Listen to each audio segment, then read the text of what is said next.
मन जाकर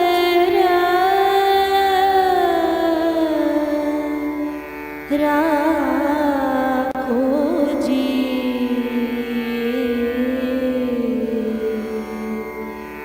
Girdhari Lal.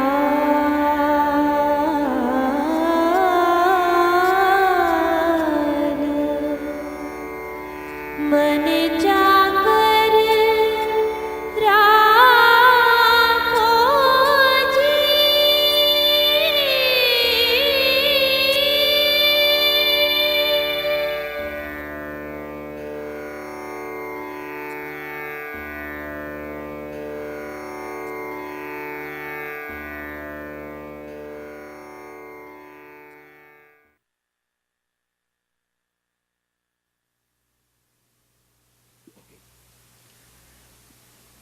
This episode is 24. We shall begin today with Slok 31 for those who are wanting to refer to the Gita, they may have with them. Swadharmam api cha veksha na vikampitum arasi dharmyati vidyat shreyaha anyat kshatriyasya na vidyate. This is a beautiful slok, and I think that we are now coming down to something that we may understand better, because sometimes theory and practice are two different things. Theory is hard to understand, but in practice we do enjoy, just like a laboratory work where we see things doing. We like to do things. So Lord says that if you don't understand this vivek or discrimination between real and unreal, because you don't see Atman, let us for a moment forget about that, and let's look at your own situation, which is what you are looking at, that you are Kshatriya. Now, if you look at your own dharma, because Arjun doesn't want to fight, that is his key situation right now, then Sri Krishna says that if you look at your own dharma or your duties as a Kshatriya or a king, even then you should not be shivering like you are doing right now, because wavering in your duty is cowardice, and certainly for a Kshatriya that is not a very good situation, or one would not be too proud if somebody points you out. So he says that your own duties, and dharma also means duty, we have talked about it, is not merely ritual things we do in the temple, but performing our duties the way we should, which is very important, and it applies to all of us. And Lord here says, Dharmati yuddhat shreya anyat kshatriyasya na vidyate. For a kshatriya, there is nothing more superior or more rewarding. The best thing that could happen to him in this life is to have a war so that he can fight and show that he has performed his duty. Now it is easy to say about war. We are talking about that war is violence, war is undesirable, true. But in this world, whether it is desirable or not, in the world of duality, there will be wars. There is war going on within us, within the family, within neighbors. We know two persons are seeing eye to eye. So this friction is what we call war. Now, we have to learn to deal with it in a proper way. Now, why is this war desirable for Arjun as a Kshatriya, and why wouldn't it be undesirable for Duryodhan, who is also a Kshatriya? So now this is a beautiful situation we must meditate on. If it is inevitable in this world that people are different by nature and they are not going to see eye to eye, then among them who is right and wrong? Gita has a beautiful way of putting this, as we will see in future, but here it says that for a Kshatriya or for all of us, duty is foremost. And so duty means dharma. Dharma is foremost. There is nothing better than dharma. Your duty, if it has come, you must perform without any hesitation. You must perform with total dedication, and even in that, if you have to die, it is better rather than you waver. So there is nothing better for a Kshatriya than a righteous war. And why we say righteous war here? It is because Arjun did not desire war. He was not illegitimately trying to achieve anything. It was his right, that is the way laws are made, that is how the society stays in order. There has to be an order in the society. Now we are talking about this worldly life. Let us first at the moment keep away the understanding of Atman and becoming Atman. We are right now worldly people, we are sansaris, we have immediate problems. We are facing in the family, parents with children, children with mother and father, our friends, with the society. We lose jobs, we have concern. All these are wars within going on. What to do about it, how to face the situation. And situation keeps changing all the time. So whether we know it or not, we are fighting this war all the time. But which one is right and which one is wrong is what we need to understand. So now, coming back to this war, Arjun did not invite the war. It was forced upon him by Duryodhana. So if Arjun is right that it was his birthright to rule according to the law, and that he was not asking something for nothing, but it was his right and he had to do that. So if that is the case, if somebody attacks him or somebody does injustice to him, then he has to defend. So a person defending the truth or what is right or what is dharma, then he is not at war, he is defending. As a matter of fact, if he does not defend, then he will be he will be responsible to answer that and probably lower himself in the eyes of the world as much as in the eyes of God. So I would say that when you defend yourself, and even in defending, if you die or if the other person dies, you will not be responsible for it, because you do not have animosity, you do not have anger. You are simply defending against those who are angry for no reason, as far as we can see. And in the case of Pandavas and Kauravas, Pandavas are not at fault. They have done everything according to dharma. They have always sought advice from Sri Krishna Bhagavan, the wise people, as we say, and they have always tried to avoid as much as possible anything that will be illegitimate according to the law. And so for them then, this defending this war in which Duryodhana is ready to attack and take over is not a war, but it is a dharma, it is a duty. And we should be very happy that we got an opportunity, because if we will perform our duty and even if we die in the duty, I think that we would have realized God. God will be very happy, we would have advanced it. But if we don't perform our duty right, then certainly we will be equally responsible like Duryodhana. So Lord is telling Kshatriya Arjun that for him it is religion, and same war for Duryodhana is adharma or irreligion, because he is not entitled, he has been atatayin, as we have said, or a felon or a terrorist, and so for him then it is not a righteous war, but he will fight and therefore he will pay for it as he goes. So we have here two sides, same war in which one side is right and another side is wrong. Now there may be sometimes both sides are wrong, because in the world that can also happen. So again we have to examine properly before we say who is right and wrong, and go to the root of it. Sometimes we don't go to the root of it and we simply brand people or a nation that they are wrong or they are right. We should examine to the root. Maybe we have to go back centuries. The roots of anger in the hearts of people can be from generation to generation, which we have been seeing for centuries.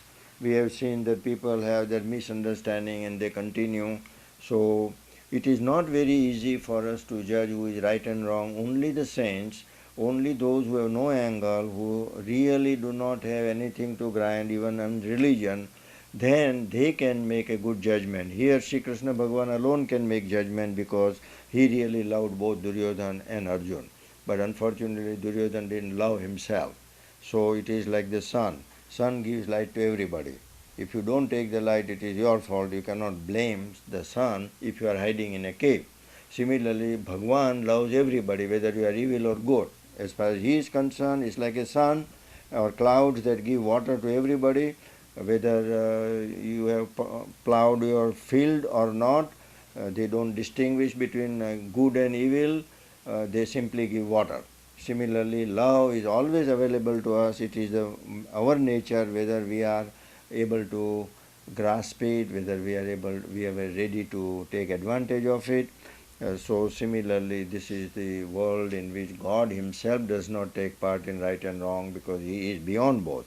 But in the world, yes, He does recommend that you should take the side of the right and not the wrong. That is, again, He has divided into Asuri and Devi, two divisions of people, one who are illegitimately doing things based on lust and greed, and others who are trying to overcome that, whom we call it divine. So we do find in this world people who are righteous on the right side, I would say relatively right side, and some of them are relatively on the wrong side. So we have to keep this in mind, and saints are totally neutral in the sense that it is like an umpire in the game. He should not take the side of any team because he is an umpire. He will simply observe what is right and wrong according to the law and make a judgment, and then nobody argues with him. Shri Krishna Bhagavan is right now going to be an umpire. He helps the righteous, but it is not that he does not want to help the unrighteous, but unrighteous themselves do not want to help themselves by listening. Otherwise they would have avoided the war and he could have helped both. So again, Lord has given us the freedom to listen to Him or not listen to Him. We understand all these things, and then the consequences that we will have to face will depend upon the choice we have made or the discrimination we have. So we have a choice to decide what we want. We are free. We are always free to choose, but we are not free in consequences. Once you have chosen, you must pay for it. Our situation is that we do not think of consequences. We make a hasty decision and then we complain when we suffer the consequences. So this is again our own ignorance. These are the factors that we must pay attention in Dharma. I personally feel that most of us today are not observing our duties the way we should. Kshatriya's duty, mother's duty, children's duty towards parents, parents' duty towards children, the teacher's duty towards the students, the politician's duty towards the people they govern, or the king's duty. Everywhere we see the businessmen, they are always, and the religious leaders, of course, are the ones, they are also running the corporations, and we see nowadays what is happening. So all these people, if we were to follow our duties, I think we would be much better off if we are honest what we are supposed to do. And the main thing is, the real dharma in short is, we are here to serve people. We are not here to rule. If I am elected by the people as a president, I am the servant of the people and I am not a ruler of the people. Now this is a totally an upside down attitude. If I am running a corporation, I am the servant of the corporation and the people who work in it, and I am supposed to serve them rather than rule them or take advantage of that. Same way the teacher should feel that he is the servant of the students. He wants to teach them. The students are like God has sent them. It is his duty to teach them. It is a service. So if we keep this in mind, that we have to serve rather than rule or own them, like parents think that they have to own children or they order them as if like owning a house or a car, or we have this adhikar, what we call right over each other, husband and wife or neighbors. All these things then creates a problem in dharma. So dharma has to be really understood properly, and Gita is teaching us that if all of us were appropriately understanding our dharma, and we have a lot to say about dharma in all religions, I am sure. Sanatana Dharma certainly. We have already talked about 4 ashrams, or our changing dharma as our life changes. We had said brahmacharya ashram, grihastha ashram, vanprastha ashram, and sannyas.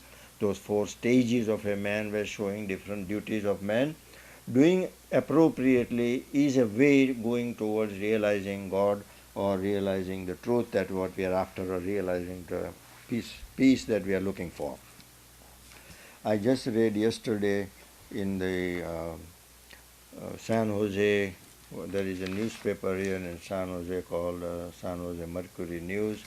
It was on September 11, 2002, in which the editorial opinion was, and the last paragraph he said, while we are remembering what happened a year ago, it says that it's appropriate to look inward at our values and to try to understand hate even as we fight to defeat it.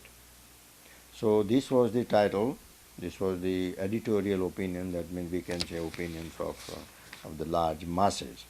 So of course when we remember the dead, we feel sympathy, and we must appropriately look inwardly, and this is what Gita is teaching us. Instead of blaming others, we should try to go into ourselves and see what are our values and why this thing happened. This is what really Gita is trying to teach. Go to the root. And if we look inwardly but properly and not just look in on the one side, and then if we understand what the hate is, it is not just understanding the hate, but it says even as we fight to defeat it. How do we defeat hate? Now this he is not saying, and this is the big problem. Now everybody is nobody likes hate. Hatred is a pain, and we want to defeat it. And in the world, we try to defeat hate with another hate. If somebody beats me, I will use more power to defeat his hate so I can hate him more. So the hatred only nurtures hatred. He has not talked much, of course, about it, how to go about in understanding the hatred and how to defeat it. Buddha Bhagavan had said one thing. Mira, Buddha Bhagavan, Jesus Christ has said one thing. If somebody slaps you on one cheek, you offer another one. That is how you win over the hatred. You don't win hatred by another hatred. Buddha Bhagavan has said the same thing, that violence can be won over only by love and not violence. And yet today, while we are meditating on this, we are always thinking about using power to defeat the hatred. There will be a practical aspect also that we are talking about. If we are acting like terrorists, like Duryodhan, of course that terrorism has to be destroyed. But what we must remember is that unless we have love, this terror is going to continue, and it just terror arouses terror in us, love arises love in us. And love alone has a power to overcome this vengeance, trying to take anger over the anger. This simply increases. It is just like putting ghee in fire or butter. The fire increases, doesn't calm down. So I think while we have a very good issue today in life, everyday life, national situation, actually it's a global situation today, where we see hatred among people, among religions, and the only solution is love. Now it is difficult, only saints can do it. Whether it is difficult or not, the fact remains that if we don't move towards the love and try to solve the situation of this hatred, it is going to continue. And do we want the continuation of hatred? Of course we get emotional, we get angry, and it is sometimes we feel justifiable under our present situation, because we may say we are human beings. That is fine too. We are not God, we are not saints, so we may explain that we get angry, which is very nature, because we have lost our relatives. But what is the outcome? Whatever has happened has happened. Our anger is not going to bring peace to us or to other people, and we are looking for peace. So however difficult it may be, we want to sit down, we want to be realistic, we want to approach the situation in such a way that at least in future this cannot come back again. But we have noticed in 5,000 years of history that we have never learned from the wars. We just continue. As soon as we get a little breathing time, we prepare for the war and we find some excuse, somebody irritates us, and we just are back to the square one again. And there's always an irritation. Somebody is going to do because he doesn't have what you have. We are full of pride. If somebody has more than the other, naturally that inequality creates these problems. So Gita ji teaches us that better to try to be equal in the sense that when people are hungry or poor, we should try to help them. Instead, we are so arrogant. We have unlimited desire for things while we rarely think of others. And so this inequality also sometimes brings that, for which we will be responsible. Because Lord wants us that whatever was given to us because of our art, as I have said before, whether you are singing, dancing, or whatever art, science, physics, technology, engineering, medicine, all the art is given to us to serve. As we have just said, we are on this earth to serve and not to be served. If this is the motto, if we will remember this, then at least we will have headed towards a solution, hopefully eternal solution, and then we'll be all able to live in peace. I want to read what this editorial says in the last paragraph. He says, on this day, that is on September 11, 2002, on this day, let's reconnect with our compassion, consider our anger and channel it responsibly. To channel anger responsibly, let's pray for the dead and the living and resolve that on future September 11th, the world will be closer to peace. Well, we have a very good hope. We all want peace. This is a good prayer, but whether we are going to do anything really about it, or just because today is an emotional day, we intellectually talk about it because it's a theoretical situation. We talk nice, but our actions prove otherwise. We plan and we think is totally different than what we really are wishing. If we wish peace, our life should be peaceful, our behavior should be peaceful, our service should be peaceful, and we should change our attitude. As I have said before, one of the reasons why we don't have peace, and even in this very incident, religion fuels this anger between people, and that is because we think that one group of people or religion is superior than others. Sometimes we show our superiority by trying to convert other people into our religion. I think in one form or the other, all of them are doing that. Some are doing by force, which is very bad. I think conversion means love. If a person changes to love, that is good enough. We don't need to have we have organization and that they join our organization, that we increase the number. The real conversion is that if a man has anger or ignorance, if we can help him to realize that he is part and parcel of God, that he has love, that he doesn't have to go anywhere else, and we can help him to understand that, then that is not conversion, because you have made him realize what he is. You have not changed him for what he was not. But such depth in spirituality is hardly understood, nor anybody has a care, because each one and every one of us interested in bringing people like bringing cattle to our group. Even in Upanishad it is said that the gods do not like to lose even a single cow which is giving milk. They do not like their cow to go to another group. This is said 5,000 years ago. What they mean is that once you find somebody as an associate who is giving or funneling money to your church or to your organization, you don't want to lose him. It is a business.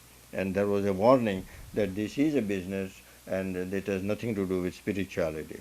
So if we go down deep into it, this converting, whether it's within the same religion or whether one by the other, we should never use force.